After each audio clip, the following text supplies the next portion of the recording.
ఏ శుభకార్యానికైనా శుభారంభం.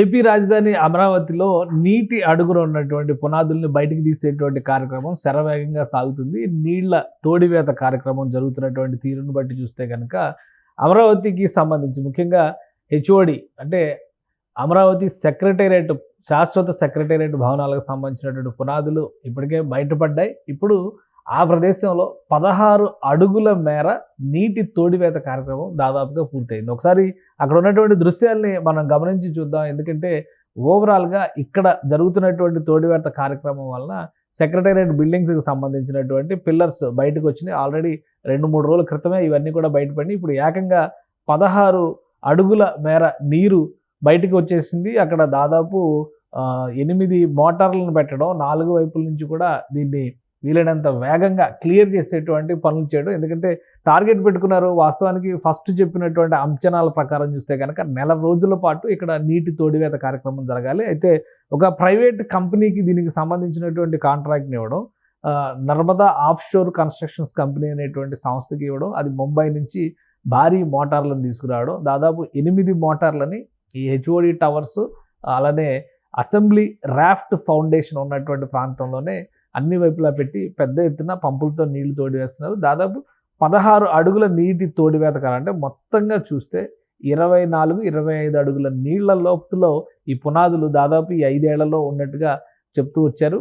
ఇప్పుడు 16 అడుగుల నీటి తోడివేత అయిందంటే ఇంకా ఒక 8-9 అడుగుల నీటి తోడివేత కార్యక్రమం కనుక జరిగితే ఈ పునాదులు పూర్తిగా అంటే అండర్ గ్రౌండ్లో ఉన్నటువంటి రాఫ్ట్ ఫౌండేషన్ పూర్తిగా బయటపడుతుంది. ఇప్పుడు మనం చూసినటువంటి ఈ క్రాస్డ్ పిల్లర్స్ ఇవన్నీ కూడా హెచ్ఓడి భవనాలకు సంబంధించి అంటే 40 అంతస్తులు 50 అంతస్తుల టవర్ల నిర్మాణానికి సంబంధించినటువంటివి కాబట్టి ఆ క్రాస్ పిల్లర్స్ అన్నీ కూడా బయటికి కనిపిస్తున్నాయి. అయితే సెక్రటేరియట్కి సంబంధించినటువంటి నిర్మాణాలు అవి, కానీ అసెంబ్లీకి సంబంధించినటువంటి రాఫ్ట్ ఫౌండేషన్ అంటే అసెంబ్లీ నమూనాను ఒకసారి మనం గమనించి చూస్తే ఈ క్రాస్ పిల్లర్స్ అన్నీ కూడా ఈ ఐకానిక్ భవనాలకు సంబంధించినటువంటి నమూనాలు ఇవి. ఇక్కడ మనం డిజైన్స్లో చూస్తే క్రాస్ పిల్లర్స్ కనిపిస్తున్నాయి. ఈ ఐకానిక్ భవనాలు అన్నీ కూడా దాదాపుగా 40-50 అంతస్తులు ఉండేటువంటి భవనాలే ఉన్నాయి. మొత్తం అక్కడ 8 టవర్లకి ప్రణాళిక చేశారు. అలానే బేస్మెంట్కి సంబంధించి కిందన ఉన్నటువంటి ఫ్లోర్స్కి సంబంధించినటువంటి డిజైన్స్ కూడా మనం ఇక్కడ చూస్తున్నాం. ఇది ఐకానిక్ స్ట్రక్చర్కి సంబంధించింది. అయితే మరొకటి ఏంటంటే అసెంబ్లీ భవనానికి సంబంధించినవి కూడా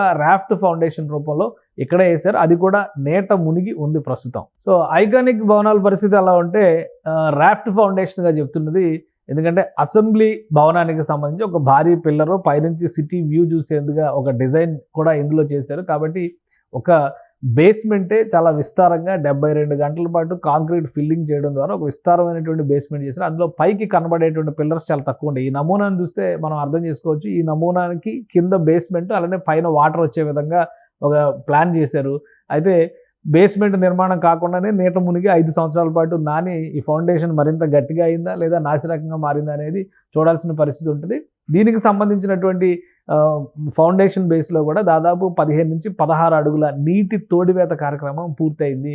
మరొక వారం నుంచి 10 రోజుల్లో పూర్తిగా డీవాటర్ చేయడానికి అవకాశం ఉంటుందని సిఆర్డీఏ అధికారులు చెప్తున్నారు. ఒకవేళ పూర్తిగా డీవాటరింగ్ కనుక అయిపోతే ఈ ఐకానిక్ టవర్ స్ట్రక్చర్స్కి సంబంధించి అలానే ఏపీ అసెంబ్లీ భవనానికి సంబంధించినటువంటి రాఫ్ట్ ఫౌండేషన్ నమూనాలను పూర్తిగా పైకి తేలిన తర్వాత వాటిని చూసే అవకాశం ఉంటుంది. అలానే ఐఐటి మెడ్రాస్, ఐఐటి తిరుపతి నుంచి ఎక్స్పర్ట్స్ని పిలిపిస్తున్నారు. ఈ నిపుణులు ఒకసారి దీని స్థితిగతుల్ని పరిశీలిస్తారు. ఆల్రెడీ భవనాలకి నిర్మాణానికి ఎలాంటి డోకా ఉండదు, ఈ ఫౌండేషన్లు సామర్థ్యం బాగానే ఉంది, పటిష్టంగానే ఉన్నాయనేటువంటి నివేదిక గతంలో ఇచ్చారు. అయితే నీటి తోడివేత పూర్తయిన తర్వాత మళ్ళీ వీటి పరిస్థితి ఎలా ఉందనేది మరొకసారి పరిశీలించాల్సిందిగా రాష్ట్ర ప్రభుత్వం విజ్ఞప్తి చేసింది. కాబట్టి నీటి తోడివేత ఒక 10 రోజుల్లో పూర్తయితే అంటే సంక్రాంతి తర్వాత నాటికి ఈ నీటి తోడివేత కార్యక్రమం కనుక పూర్తయితే ఈ నిపుణుల బృందం మరొకసారి పరిశీలిస్తుంది. వాళ్ళ పరిశీలన తర్వాత పనులు ప్రారంభించడానికి కావాల్సినటువంటి చర్యల్ని ఏపీసీఆర్డీఏ చేపడుతుంది. సుమన్ టీవీలో మీ పర్సనల్ అండ్ బిజినెస్ ప్రమోషన్స్ కోసం కింది నెంబర్కి కాంటాక్ట్ చేయండి.